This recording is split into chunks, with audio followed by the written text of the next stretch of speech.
picture of a bunch of old World War or Civil War veterans over at Myers Lake, and it's a very small picture. But if you know the picture, you know who it is. And standing there with their mascot dog, standing up next to a portrait of their mascot dog, is this man leaning against the portrait. And I have positively identified him without any question of doubt. That is my great-grandfather. So I came down here expecting to see pictures of my brother, but not any pictures of my great-grandfather. So see what a small, crazy world it is. For purposes of the camera, what we missed is that Bill has confirmed that he knew Tim's grandfather, who also worked at Republic Steel. Yeah. See, you were talking about it being a small world. Yeah. So we Yeah. had no idea how. Well, Stark County is a, how do I want to say it? You know, I've lived here a long time, all my life almost, and I don't think it's an area where there's too much transience. I mean, most of the people stay here, or families stay here. You know, there's a lot of families that have been in Stark County for years and years and years, and you know about the mill, the rolling mill employees, don't you? Republic Steel and Timken and you know, all the old industries we had here, Griscom Russell and Massillon Steel Castings. There were dozens of them, and if you got a job here, you could start and probably work your whole career, you know, 30, 35, 40 years, and then retire with the pension and relative comfort.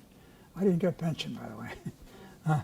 But so what happened was many people came from other parts of the world to Republic Steel. I suppose you know, have you heard about Columbia Heights up on the southeast or southwest side, up by the mills, where many people came from foreign countries with visas to work in the steel mills. And there were hundreds of them came from all different countries. And Columbia Heights became a melting pot.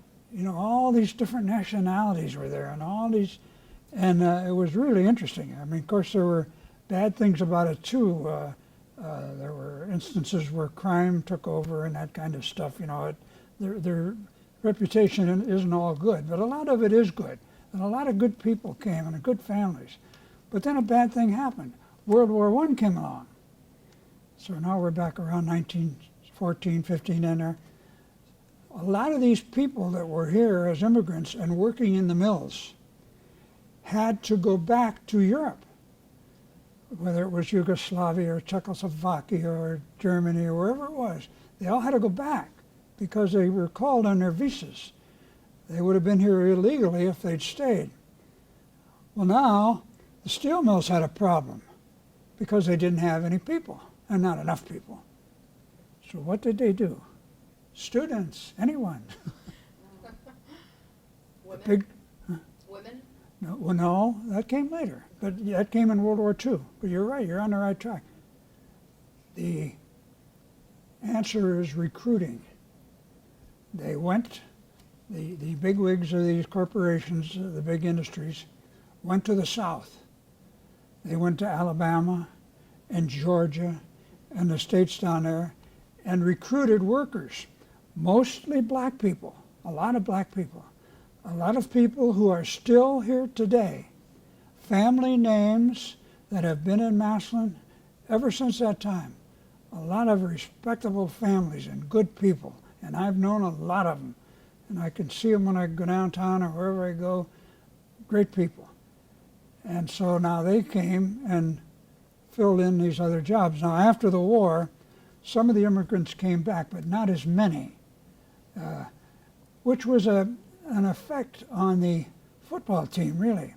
See, when we had these real good football teams too, a lot of those guys were sons of immigrant people that came here, and they were tough people.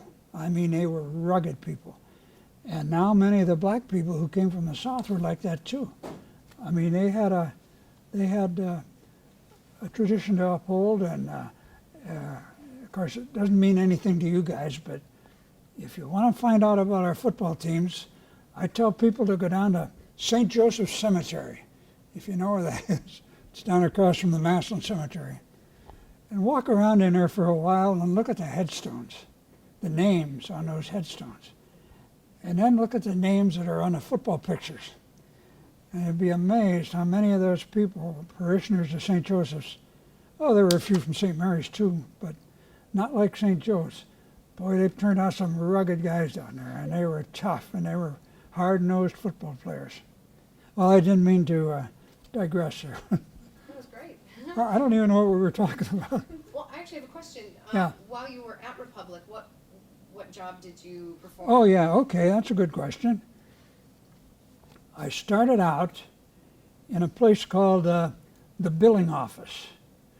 Now, the billing office was where about half a dozen people worked, and when they would get loads of steel picked up out of the plants, the drivers would have to come into the billing office, get their trucks weighed, come into the billing office, get their papers made out, that is their bills of lading to cover the transforming of the, or transporting of the steel and that sort of thing. And it usually took 45 minutes or so for them to go through all those technicalities.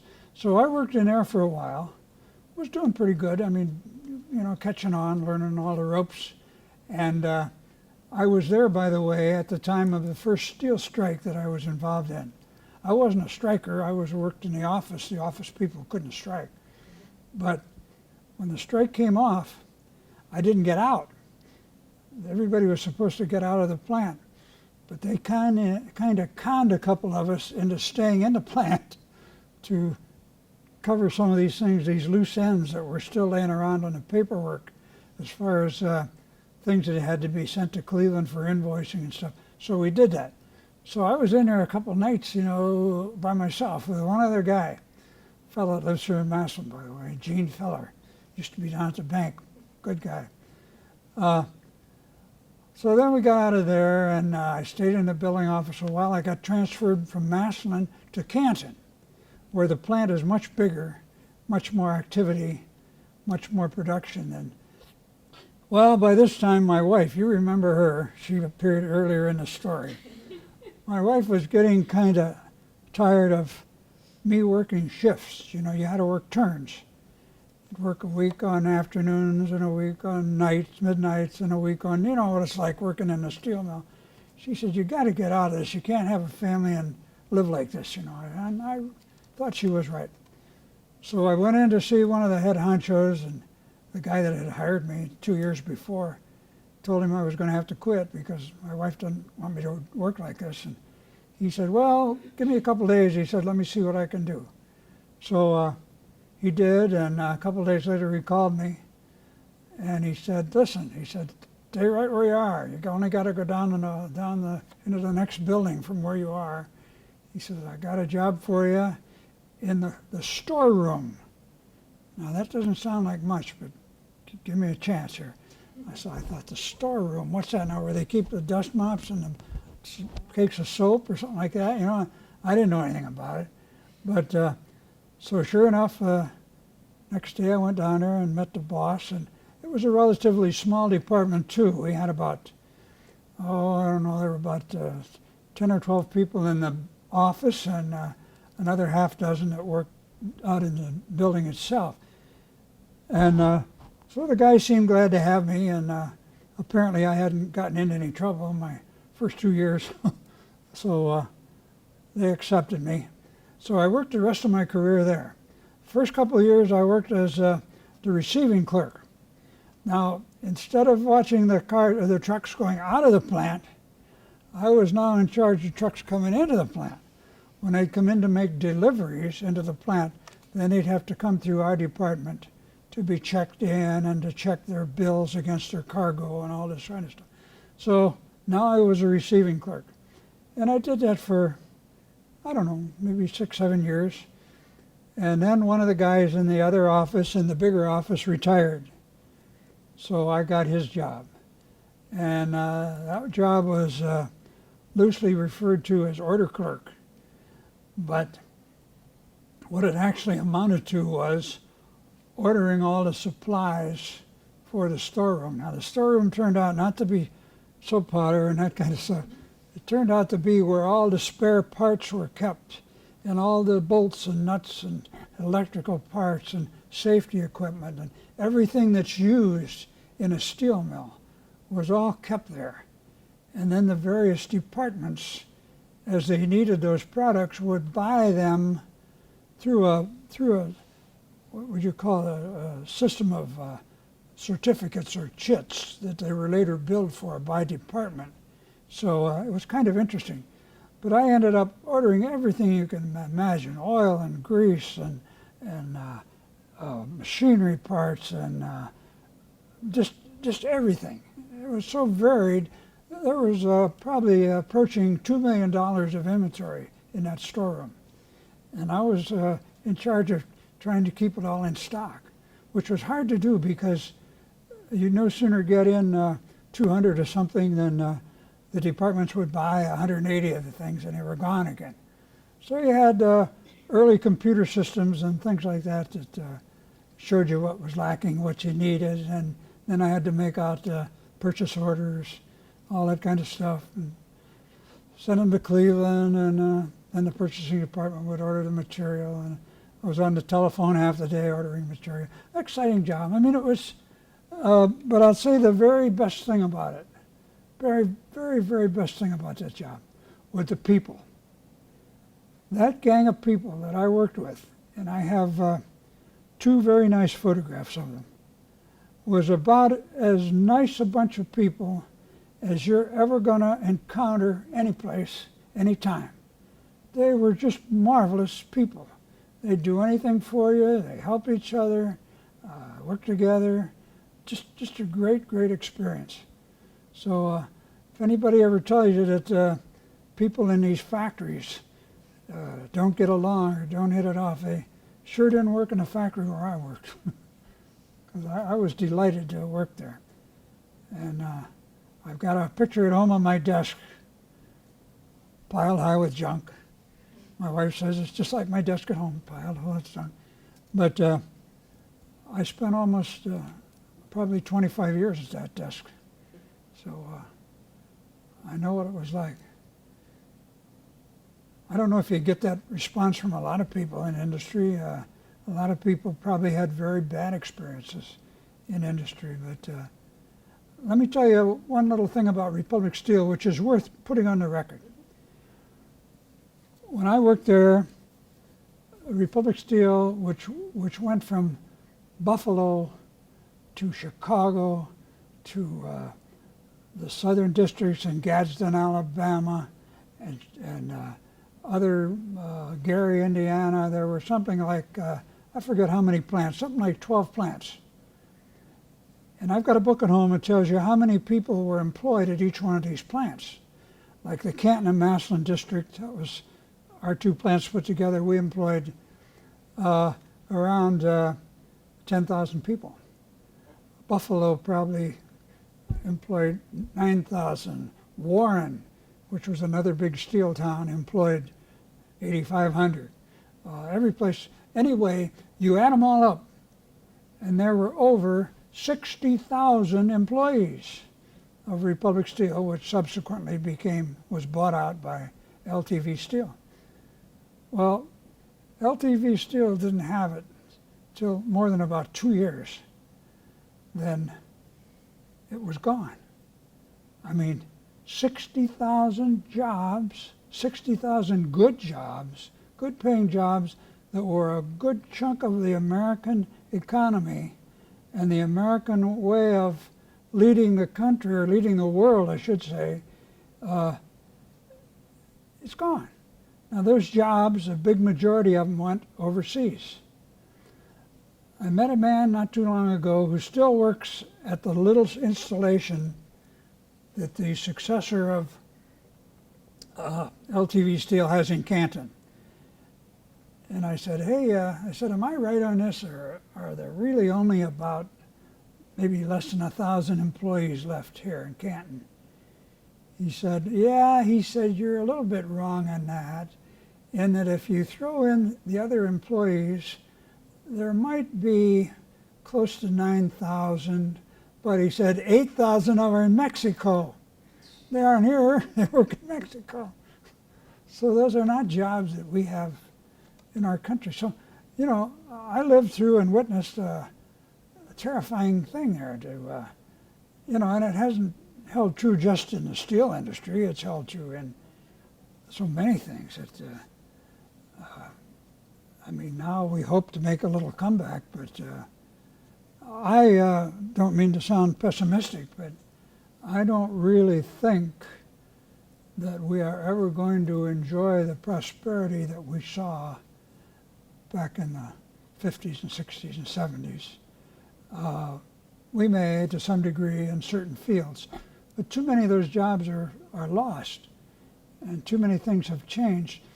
I wish I had one note here with me, and that was American production in World War II. You guys have all heard of World War II. It was in all the papers, in the movies, all that stuff. You know the reason we won. Of course, we sacrificed a lot of human lives to do it. But the real reason we won was production. We outproduced everybody. And I wish I had those figures here to look at, but I mean like ships. We constructed something like 70,000 ocean-going ships.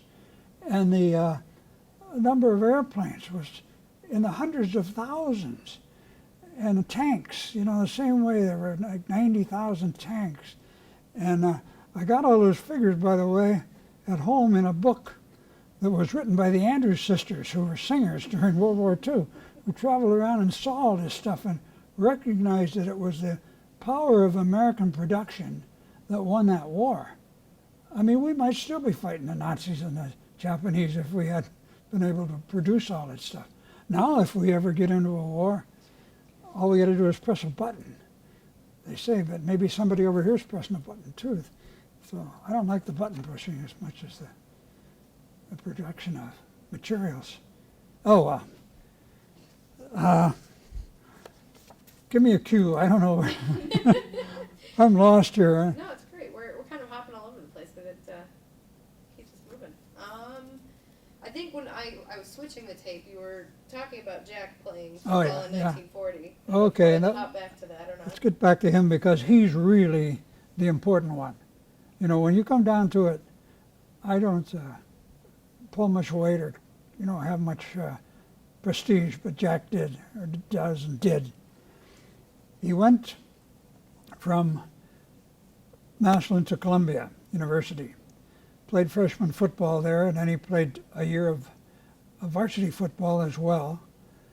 And they had a pretty good team. You know, Columbia, you talk about the Ivy League today and you think those guys are all patsies. Well, 4 years before Jack went there, Columbia had won the Rose Bowl. In those days, the Ivy League teams were still going to the bowl games, and the big powers, for the most part, were the Eastern colleges, not the Midwest and the West. I mean, a lot of those college teams just came into prominence in the last 30, 40 years. So anyway, then the war started. I can quote you a lot of things out of Jack's book, out of the biography that I left up there, but let me just say that the students, of course, at college at that time, after Pearl Harbor, they all knew that their lives were going to be changed dramatically.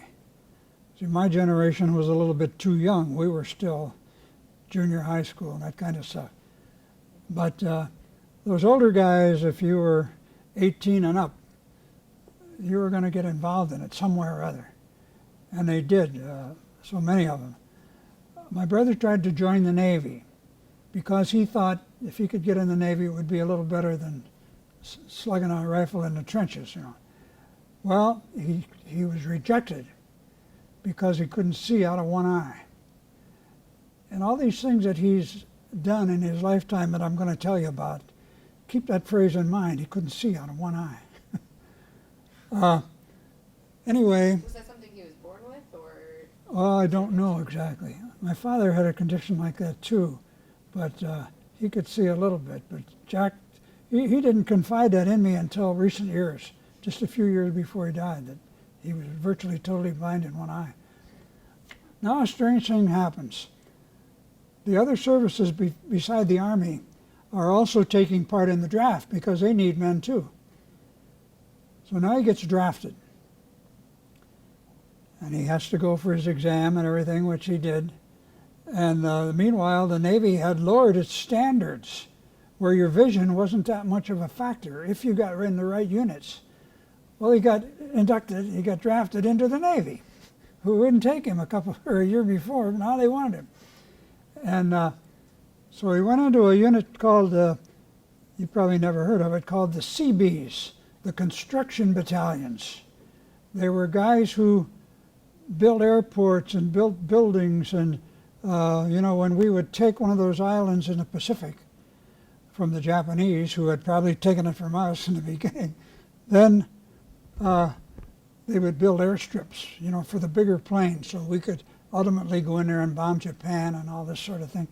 So now he was in the Seabees and doing a lot of work that he had never done before, but he thought that might be of interest to him because he was kind of interested in civil engineering, building things, highways and buildings and all. He thought that was going to be his vocation. So he came home and we got to see him in his uniform and all this and that. And meanwhile, they put him to work playing basketball. I forgot to mention to you, he was also a pretty good basketball player. Probably better than me. I don't like to admit that, but he probably was. But anyway, he played basketball in the East. He was stationed in Rhode Island for a while. And he played against all those same teams that he'd been playing football against when he was at Columbia. And then his unit got sent overseas. So they went to Hawaii for about a year. And over there they built, if you ever go to Hawaii, ever learn anything about it, they have the biggest airport in the United States. And Jack helped build that. The Seabees built the most of that airport. Then from there they were sent down to the Philippines for the same reason, to build airports and so forth and so on. And which they did.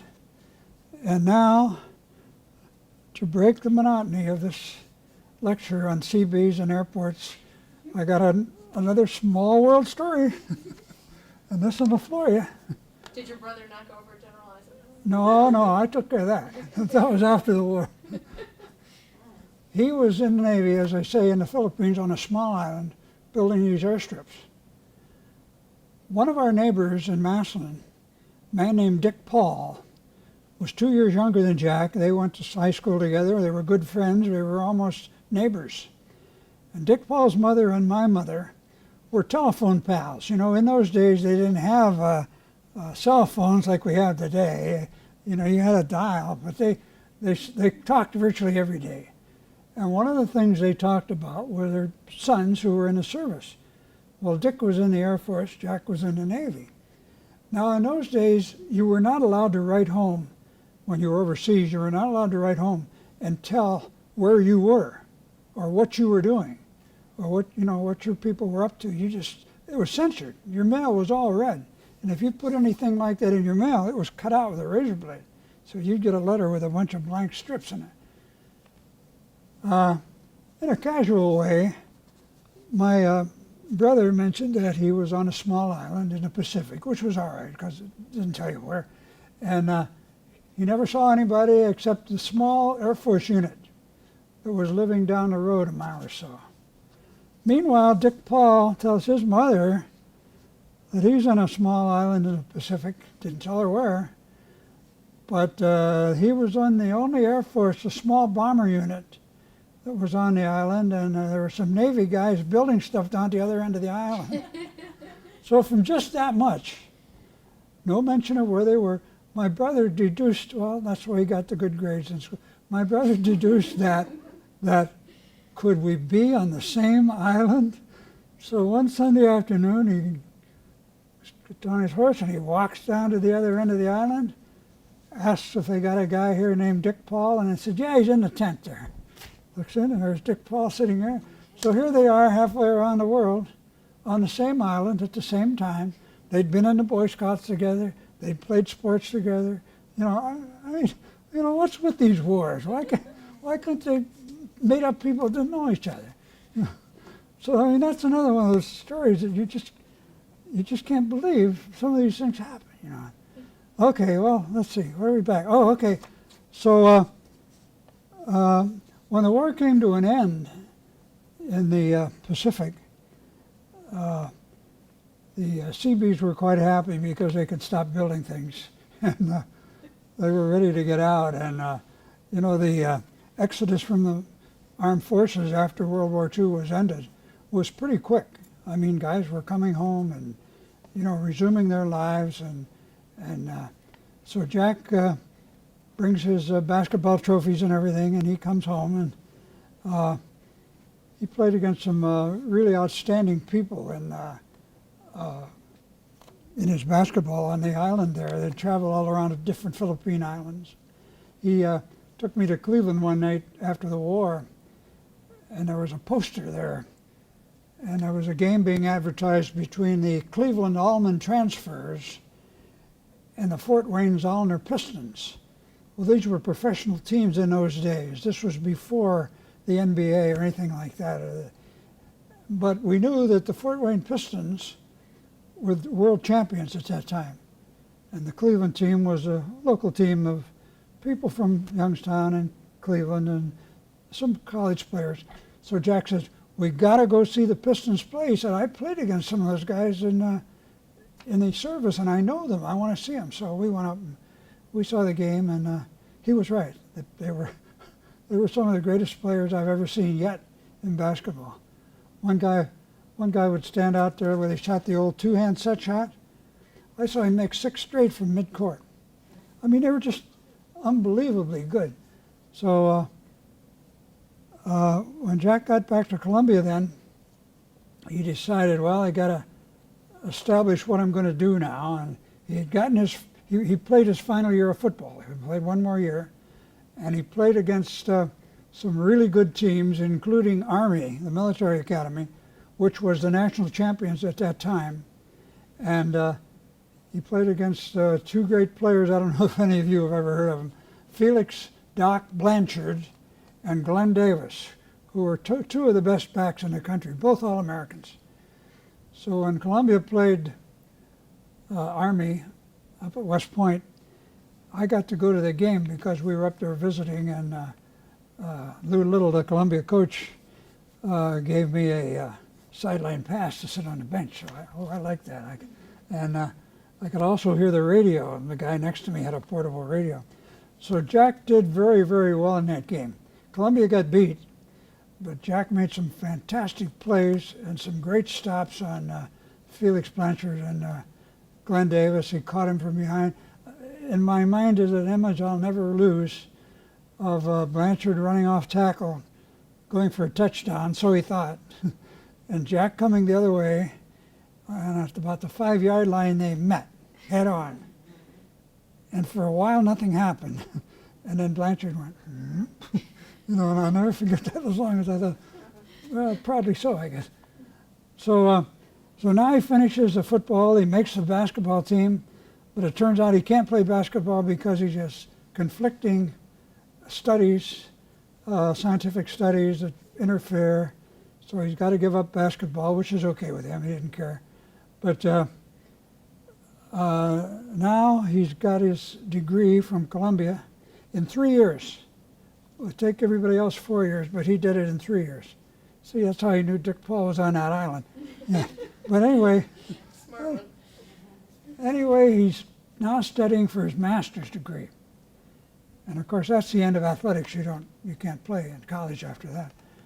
So he thinks he wants to be a civil engineer, and he sees this ad in the Columbia College newspaper that they have a job available for apprentice in civil engineering. So he says, maybe I could get this job and I could use the extra money. He's getting the GI Bill of Rights now, but he's still not too well off financially. So there's one other story I should sneak in there before I tell this. When we talk about football, playing football in college, and what we have seen here at Ohio State in the last year and a half, when Jack went to Columbia, all you got was your scholarship which paid your tuition, which was $500 a half. Today, if you go into an Ivy League school, you're probably paying $25,000. But anyway, you got your tuition. You got 2 jobs, which is what I had. One for your room and board, one for your food.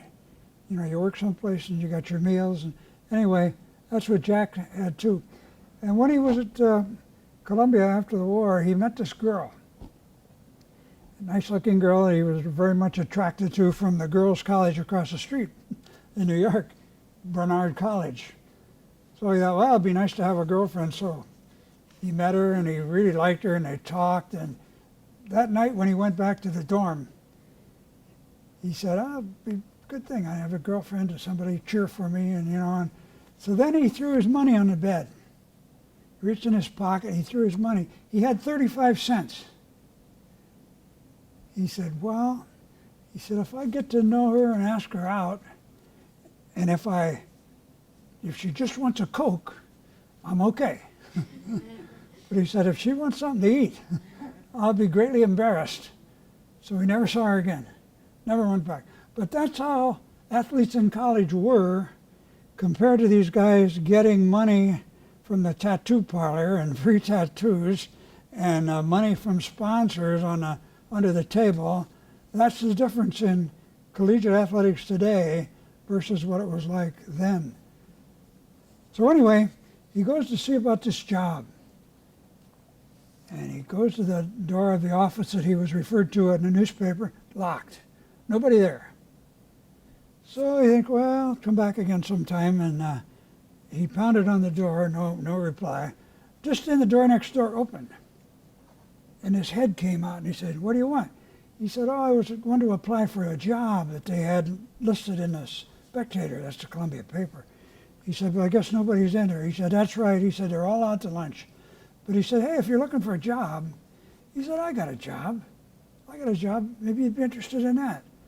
And my brother said, well, what kind of job is that? He said, well, it's a scientific job. He said, it has to do with physics and that kind of stuff. And my brother thought, that was always one of his favorite subjects. He said, come on in, we'll talk about it. So he went in and they talked, and when he came out, he had this job that he had no intention of ever following in his life. It just, the door opened and a guy came out and he wanted a job. And this was what he spent his life, the rest of his life doing. Very, very interesting. And it turned out the guy that he talked to was a world-famous scientist. His name was Maurice Ewing. He was a man who charted much of the ocean bottoms in the world. He had a big sailing ship. He used to sail all over the world with seismographs and explosions and spectacular, just a fantastic thing. So Jack got his master's degree. Then he went to work on his doctor's degree. Then Dr. Ewing inherited from a very wealthy man in New York City. His name was Thomas Lamont. He was a financier and a partner of John Pierpont Morgan, if you've ever heard of him, who was a very wealthy man. He died, Mr. Lamont died, and he left Columbia, this big estate on the Hudson River, up about 6-7 miles from New York City. Beautiful place. I used to go there a lot. Beautiful, beautiful place. And Dr. Ewing decided they were going to establish what they called a geological observatory at Lamont. It became Lamont Geological Observatory. And I was there when the guys were still sleeping on sleeping bags. There were only about a dozen of them, the first people that went up there. And so I saw the thing grow from the start. And these people came there, and pretty soon they became oceanographers. They were experts on everything that was going on in the oceans. And then it shifted to earthquakes. And now it became something really major league, really big time. My brother got his PhD, now he was Dr. Oliver, the geophysicist. And another guy who was there with him, his name was Frank Press, who later became the science advisor for President Jimmy Carter in the White House. Frank Press left to go up to Caltech in California. So Jack got the job as head seismologist. And you'd have to see all this to believe it, but all these rooms like we're in here with all these instruments in them and running all the time, and these things making these squeegee lines, how seismologists do. And it just got bigger and bigger and bigger. And when Frank Press left, then Jack got the job as head seismologist. So it just kept getting better and better.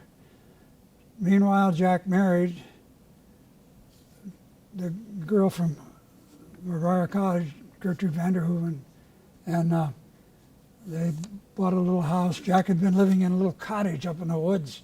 He was a great outdoorsman, He was always hiking and always living in the woods. My greatest recollections of him are watching him walking in the woods. And he loved to do that. Remind me to tell you about the buffalo before we adjourn. But anyway, Lamont became very famous now, and Jack started appearing on television. And he was on the Johnny Carson show, and who was the other guy that used to have the night program like that? I can't think of his name. He was a guy like Johnny Carson, but it's terrible, I can't think of it. But he was on programs where the other people were, the show would come on, say, Dr. Jack Oliver of Columbia University, like he was some kind of celebrity or something. And the singing nun, Sally Field and Duke Ellington and his orchestra. And, what kind of game is this? And so he just got more and more well known, and these people at Columbia, at the Geological Observatory, became more and more well known, and it just went from there until 1971. Now, Jack was, he stumbled into something, I can't remember what the year was, a few years before that. He was doing his earthquake recording, and that was his specialty, earthquakes all around the world. He was doing this recording, and these funny, different waves came on, an altogether different thing than anybody had ever seen. And he got Doc Ewing, and they looked it all over, and these were what they called long earthquake waves versus short earthquake waves. These are long earthquakes. And he said, what are we getting here? Where's this from? Turned out they were from Nevada. He was recording an atomic bomb test in Nevada that nobody knew could be done. Nobody recognized that you could record these bomb tests, both the ones that we did and any ones that any enemy might want to do, on seismographs. So Jack says in his book, he says overnight, in one night, he became the world's expert on recording earthquakes, or recording atomic bombs. That took him to the White House, took him to Geneva, Switzerland, to the delegates for the peace conferences and negotiations with the Russians in Paris when the Cold War was still on. So now he's really a top dog in his field. And it's just a little bit staggering. I walked into his office one day when I went up there to visit. And on a table, there's a thing that looked like a silver basketball. It looked kind of interesting to me, and I was looking at it, and he went over and he picked up the silver basketball and he threw it to me. Knowing that we were both basketball players, he knew I was going to catch it. I hope he knew, but I did catch it. And I said, what the heck is this? He says, this is the seismograph I'm going to put on the moon. I said, what? And he said, this seismograph is going on the moon. So I put it down. I said, what's this thing worth? He said, oh, something over $1 million. I put it down. And it is on the moon. It was on the moon. I don't know if they ever got any. They allegedly got some moonquakes, but I don't know. I don't know the further details on that. That was a long time ago. But so it just went on and on and on from there. And I don't know. Let's see if I have anything else here to.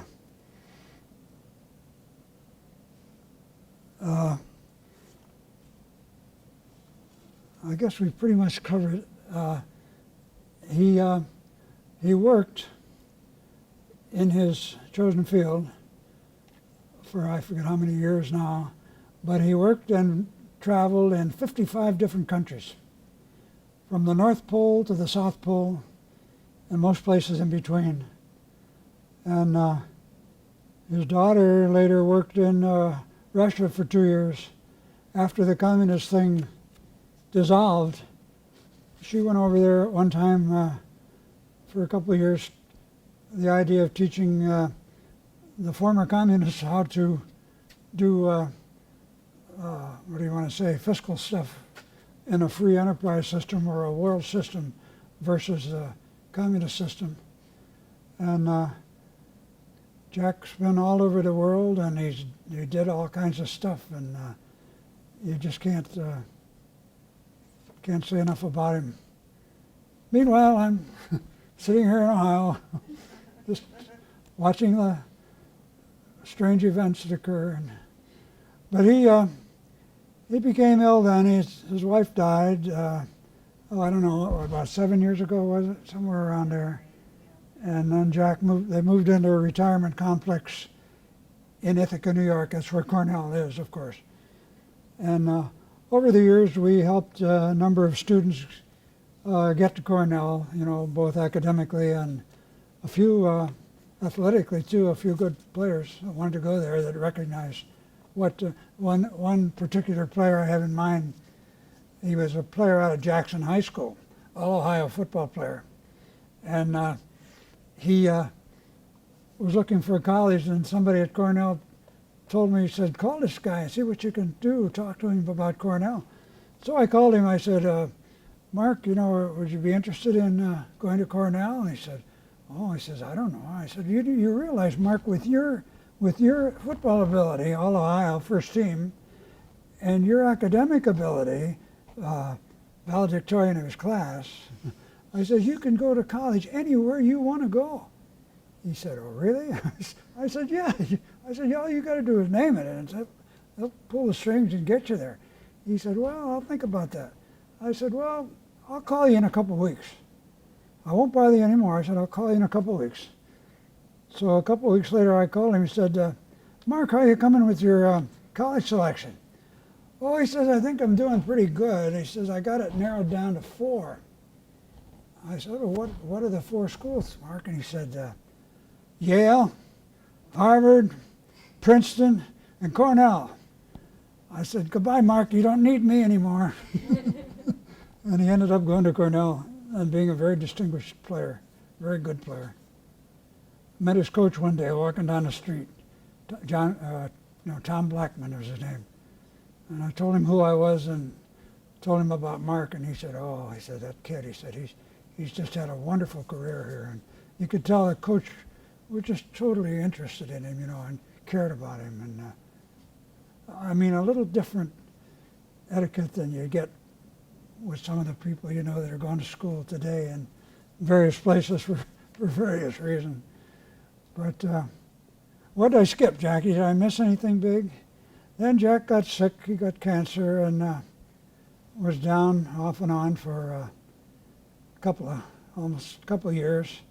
But he kept right up with his work in the way that an emeritus professor does. You don't have your office anymore, but you go hang around the building every day and talk to the guys and give your opinion and listen to their opinion, and wrote 3 books, and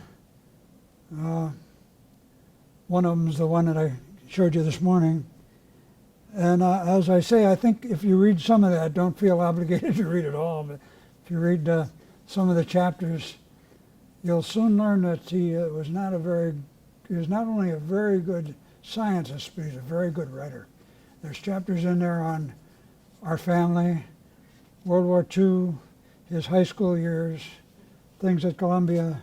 And then there's things at the end. I don't know any of your religious persuasion of any sort. I don't care to know it. But there's parts about religion in there, because you probably are familiar with the age-old head-knocking between science and religion, that if you're a scientist, you don't have any religion, and if you're a religious person, you don't get into science. You just go by, the world was created in 7 days, and all that. And he debunks all that and gives you all these reasons why the two things go hand in hand. and why there isn't really any conflict at all. And that's some of the better parts of the book, but it takes a lot of concentration to read it and to understand it all. Some of it got away from me with my paltry 2.5 years of college that I never did finish, but I don't suppose I'd be any different right now if I had finished it. So don't lose any sleep over it. That's good. Then Jack died here in this past January. Oh, I'll tell you, I couldn't go to his funeral because I wasn't feeling too well at that time, and we had been up to visit him just about 6 weeks, wasn't it, before he died, Thanksgiving time.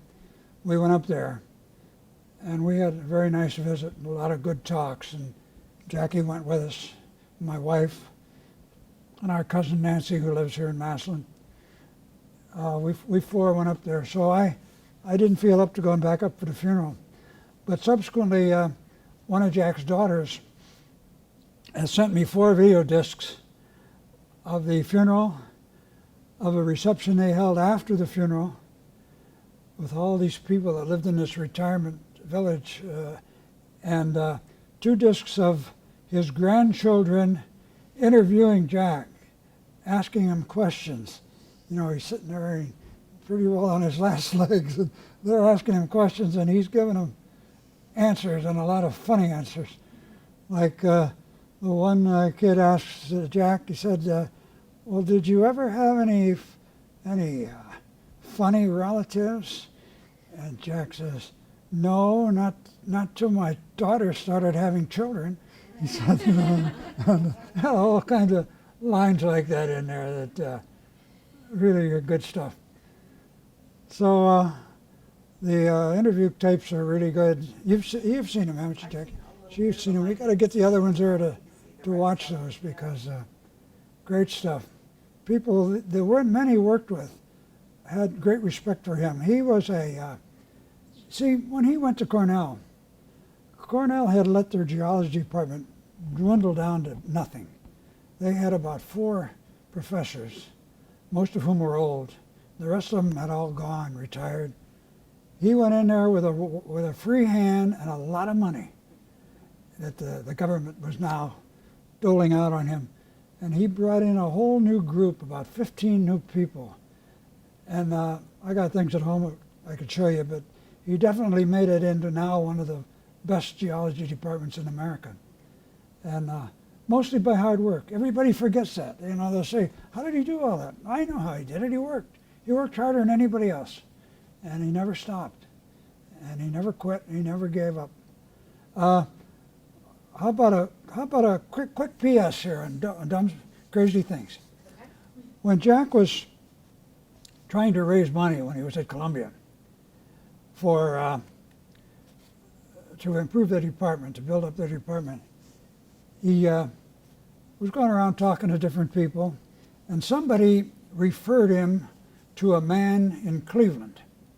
I won't give his name because it's immaterial, but the guy lived in Cleveland, and he said, Jack told him the program, how much money he'd like to have. It was in the millions of dollars. And this was just for part of his ideas. And the guy said, well, I'll see you again. We'll talk again. I'll think it over. So he said, oh, Jack, before you go, he said, I want to tell you something. He said, you told me you went to Washington High School in Massillon in 1940. He said, yeah. He said, I used to go to all their football games. Jack says, what? He said, I went to all those football games. He said, I lived in Cleveland, but I drove down with a couple of people to Massillon every Friday night, and we'd go to their football games. Jack says, well, isn't that a coincidence, And he said, yeah. He said, I remember those games in Brown, and he said, I remember that like it was yesterday. And Jack says, oh, that's wonderful. So a couple of years later, or a couple of weeks later, when they met again, he said, well, Jack, he said, I've decided I'm going to give you that money. And of course, Jack was overjoyed, He said, oh, that's wonderful. He said, I didn't know what to make of you when I first met you. And you started on this geology business because he said, that isn't my field. Turned out what the guy was. He was one of the head men of Ashland Oil. At that time, one of the biggest gasoline and oil producers in America. He said, it wasn't really my field. I don't know anything about geology. But he said, when I heard you played on those Paul Brown football teams, he said, I knew you were worth taking a chance. So isn't that something? I mean, what a life he's had with all this kind of stuff. That here's a guy who didn't know from Adam, but the guy was willing to give him millions of dollars. I'm supposed to remind you Buffalo. Okay, Buffalo. Jack is up at the retirement home now. And they go to they all live in cottages or apartments. There's a regular campus to it, like a college. Then you go into the central dining area for your meals. You either walk up or drive up or whatever you want to do. Well, Jack was telling him this story. And he said every morning he would walk. He would walk miles every morning, even when he was sick. And he loved to walk and hike. And in Ithaca, you wouldn't know it, but there's a lot of famous gorges, ravines and rivers, and you can go study the geology by just looking at the rocks. He can tell you when these rocks came and when those came. But anyway, he was telling the people this story, and he said, I went up to hike at Taganic Falls. Now, Taganic Falls is the highest falls east of the Mississippi River. The other taller ones are out in Oregon or somewhere, I don't know. But he said, you know what happened? He said, I was hiking up this trail, which is not very wide. And he said, I came around this curve, and he said, there were 2 buffalo there. And he said, they saw me, and he said, the one started to snort, and he said, they charged me. And he said, I got over against the wall and hung on, and they got by me and didn't knock me off the shelf or didn't kill me. He said, I could have been killed. And he told his story, at the breakfast, and they said, oh, Jack, he says, now you're just telling us a story. He says, I'm not telling you a story. He says, I could have been killed. He said, I could not be standing here right this minute. Oh, Jack, he said, you know that there's no buffalo in New York State. The only existing buffalo are out in Colorado or somewhere out west. And they wouldn't believe him. The next day in the Ithaca newspaper, there was an article about 2 buffalo that had escaped from a wild game preserve. That's great. So that's pretty good. When Jack was up the nursing home there, or not the nursing home, but the assisted living is what you should call it, he met a man up there who had been at Cornell when he was at Columbia, and they had played football against each other. And they're now really good friends, and they would visit every day. And he and Jack had this deal that when they both got to heaven, they were going to pick football teams and play up there. And a lot of great stories like that. Well, did I skip anything, Jackie? Did you tell him about when he was in China? Oh, yeah. Yeah. Oh, Oh, yeah, I love that. I like this story. Among his 55 countries that he traveled to, he was to China a number of times, and also Tibet, the highest place in the world, the highest elevation. And he took a lot of pictures in Tibet because the pictures, when you see them, you can't believe how great the pictures are. Mm-hmm. And he says, well, because there's nothing in the air up there. He said, that's the purest air in the world. And he says, everybody takes great pictures in Tibet. But anyway, he was going around visiting with these Chinese people, teaching them some things about earthquakes and so forth. And he meets this... Well, he was with a group of scientists. Uh-huh. He was with a group of scientists. Yeah, with a big group of scientists. And the people there didn't know what to make of him, because it was right after we were allowed to go to China for a long time. Yeah, it was after China had become somewhat liberalized, and visitors were now allowed to go to different parts of China and so forth, which he did a number of times, and Taiwan. And so let's see, how's that go now? He was taking questions from a group of students. Right, a bunch of people. Yeah, Chinese people. and taking questions, and the one said, "Oh, where are you from?" And Jack says, "I'm from At that time, he said, I'm right by New York City. And the Chinese guy says, oh, the Big Apple. And Jack says, yeah, that's right. And you just couldn't believe that, they couldn't speak English, yet they knew things like that. It really, I remember who that guy was I was trying to think of. Jack was on television. Dick Cavett was his name. He used to have a good show. I don't say that just because Jack was on there a couple of times, but Jack was also on other television specials where they went down in mines way under the earth, to look at things and photograph things, and very interesting stuff. Cool. I think the only one that's had a more interesting life than he has had is me, and I'm just standing back watching. I'm not doing anything, I'm just hanging around. Well, sounds But- like you still have a good life.